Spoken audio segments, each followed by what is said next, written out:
Hey, what's going on? You know who it is. It is Bruce Short, the Michael Jordan Hotels. We are at the Hotel Equities Conference, and this episode is being sponsored by Windsor Official Hospitality Group, here to take care of all your hotel staffing needs. We have Ryan in the house with us today. How are we doing? Excellent. Great to Good to see see you, you. Good to Bruce. see you.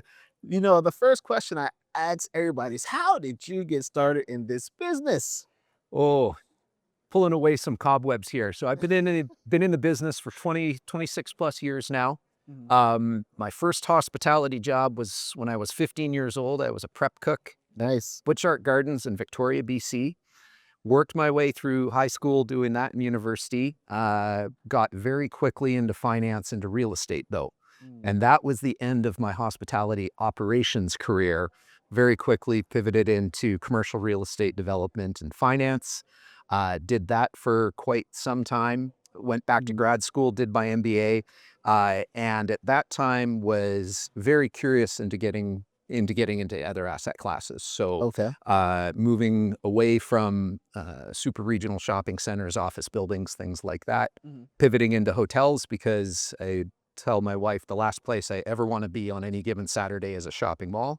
But hotels were fun and exciting. So um, my first true hotel position was actually with at the time was Hilton International, Mhm. overseas in their UK and Africa group, just as they were getting purchased by Hilton US. So that was a fun process to be a part of, and then very quickly thereafter, Blackstone acquisition of Hilton as Of well. So course. yeah. Of course. Now, listen, today we're going to talk about the art of the deal, hotel development, how these deals come together. So, like, what's like the first top five things? We could start with number one. Yeah. When you're doing one of these deals, or you're trying to make it happen, what are some of the issues that you usually run into, and how do you usually solve it? Yeah, I'd say number one is defining very early on what is success for you as an investor, as a developer, because there is a massive spectrum of Mhm. answers to that question. So very clearly defining before you really even start the process, what is a win for you? Because that will then dictate a lot of the decisions that you make throughout the process, moving the project forward, what your ultimate win goal is. Is it an exit in 5 years? Is it a life long asset that you want to have for your family? Is it employment generation opportunities on a property that just breaks even for a given community? So everybody's got a different definition of success. So defining that early on and letting that kind of be your North Star as you go through the decision-making processes that happen in hotel development. Nice. Number one. So, what's number two? Number two is get the right team together early on. That it waiting an extra couple of months, couple of years in some cases to get the right project team together, to get the right advice Mhm. throughout the process will pay off significantly down the road. That the better to have no partner or nobody on your project team than to have the wrong partner and the Mhm. wrong project team. That it takes a lot of work to undo those relationships that just aren't working out in the middle of a deal, let alone later on once the deal is consummated. So, number two, definitely work hard to find the right project team and the right partners early on. And a lot of that really comes down to intuition, trust, gut, and reputation. Of course. Of course. Number three. What do you have for number three? Number three is don't try and reinvent the wheel. That it's been great fun over the last few years seeing all the alternative hospitality platforms come and go, and some more successful than others, some not so successful. So don't think whatever you're doing somebody hasn't thought of before, which isn't to be a wet blanket on creativity and new ways of trying to do things. But particularly if you're only on project two, three, or four, you don't need to reinvent the wheel. There's a very well proven path to success, Mhm. and follow that path. Versus if you think you're gonna, figure out how to make a better mousetrap on deal one and two, you need to go through the trenches for a little while before you can uh, get as inspired as that, where you think you're going to be able to try something that dramatically different than the industry has already done ahead of you.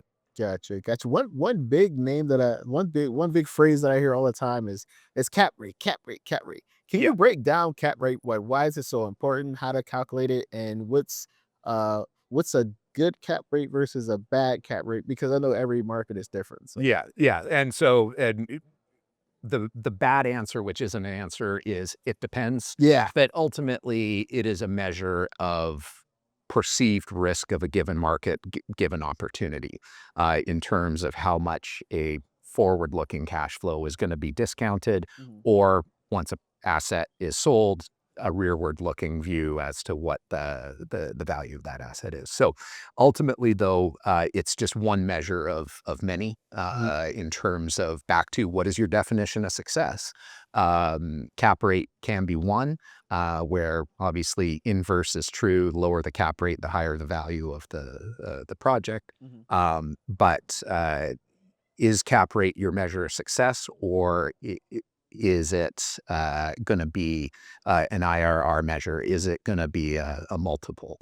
But cap rate, again, is just one of many. And if you're in a high barrier to entry downtown core market with incredibly strong business transient and leisure demand, obviously that'll tend to a lower cap rate, single digits, middle single digits in a lot of cases for some markets. Mhm. You're in a more speculative leisure market that's out of major areas. You're into the upper teens in a lot of cases when you're measuring cap rates in markets like that. So it depends, market driven, but it's something that there is very good data out there that you can track and follow. And part of your war chest of knowledge that you put together is those sorts of details ahead of time. One thing I think that make hotel equity so special is that just about everyone that's been involved in leadership or just below, Mhm. it's like even though they're in higher positions, they all come from hospitality. The majority of all of them come from Mhm. hospitality. Mhm. So, because you will have a person, let's say, bank financing, he did Yeah. nothing but loans for Wells Fargo, Mhm. but they don't understand the hotel business or what a good hotel business operation looks like Mhm. versus a that one. So, if they're just looking at the numbers like on their face, they a lot of times they don't have a clue. Yeah. So, Yeah. Yeah. And that's the secret sauce, I think, is really getting that operational acumen and a deep appreciation for what happens on the ground on a busy Saturday morning mhm, when you're churning your entire hotel over in a leisure market, and knowing the nuances of what it takes to make that machine work, and then mixing it with that kind of quantitative financial acumen. mhm, And that's where really special things start to happen, because in isolation, they're both silos, and it doesn't work out so well. That you can be the best hotel operator in the world, mhm. but in absence of knowing what makes your property tick relative to an investor looking at it, that's not gonna help you out. Just the same, if you're the best financial mind in the world who can't appreciate the fact that somebody needs to be facing those guests and dealing with their needs and having that very personal connection with them, uh, you're not going to be as good as you can be, even though you might be a financial wizard. So, Exactly, yeah, exactly. Man, listen, thank you so much for being on the yeah, show. no You problem at answered all, like so Bruce. many of my questions. No worries Tell at all. everybody how they can get in touch with you. You can find me on LinkedIn, obviously via the Hotel Equities webpage, or no, LinkedIn. Yeah, I guess you can find me on LinkedIn on our Hotel Equities page or on hotelequities.com. Thanks so much. And thank you for joining us. This is Bruce Jordan, the Michael Jordan Hotels, signing out. It's Peter Wenzel coming from Las Vegas at the 2025 All In Hotel Equities Leadership Conference. I'd like to thank everyone that has sat down with Bruce Jordan today to talk about your experience and your insights throughout the industry. And if you are in need of hotel task force staffing, call me directly. Get in touch with me on LinkedIn. My cell phone number, 551 my email address, and I look forward to meeting everybody and taking care of your hotel staffing needs. call WNF and let us take your hotel one step forward and deliver the ultimate hospitality experience. Thank you.